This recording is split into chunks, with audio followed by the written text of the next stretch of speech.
La session inaugurale extraordinaire de l'Assemblée nationale réunit tous les députés nationaux vendredi 15 mars dans la salle du Congrès du Palais du Peuple pour l'examination et l'adoption des rapports de commission spéciale chargée d'élaborer le règlement intérieur, une ouverture jumelle de la session ordinaire de mars 2024 animée par le président Mbosso Kodian-Pwanga, qu'il en profite de présenter les deux nouveaux Benjamin secrétaires du bureau d'âge en remplacement de Serge Bati et Agé Matembo, dont étaient invalidés par la justice congolaise. Les honorables députés, que conformément au prescrit de l'article 115.1 de la Constitution, la session ordinaire de mars 2024 devait s'ouvrir ce vendredi 15 mars 2024.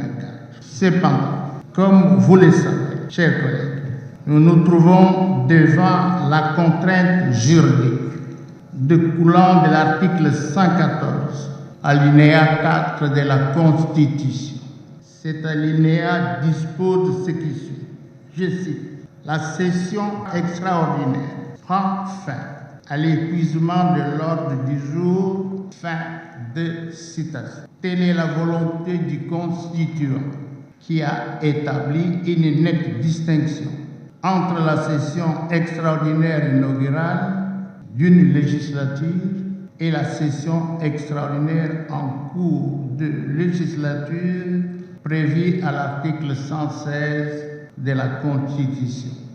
Suivi de l'intervention des honorables députés nationaux Elie de Boutembo, Christophe Bindoulé Mitonou crache en haute voix qu'il n'est pas content de siéger au sein de l'Assemblée nationale avec les frères de celui qui tue les Congolais à l'est du pays.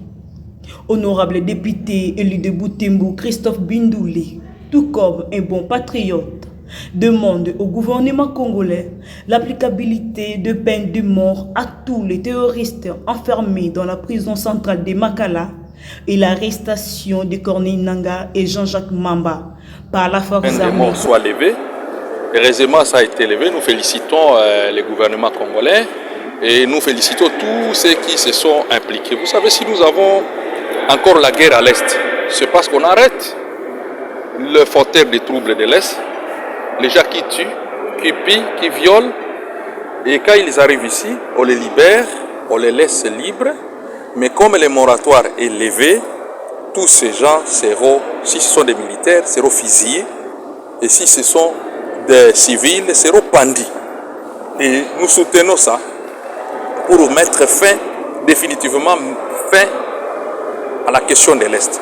Vous avez vu un ancien président de la CENI aller aux côtés des terroristes. D'office, il devient aussi terroriste. Ce que nous demandons, c'est de voir nos forces de défense attraper Corneille Nangaa et qu'on le présente ici et qu'on commence par lui.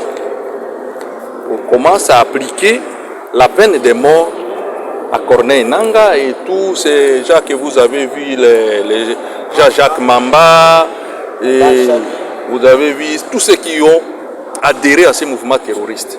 Quand on va commencer à les fusiller ici publiquement, vous allez voir que la guerre va prendre fin. Et personne n'entrera plus dans ces mouvements-là pour commencer à tuer les Congolais. Mais quelle cohésion! Vous savez, quand moi je siège avec les ex-rebelles dans l'Assemblée ici, vous pensez que je suis content?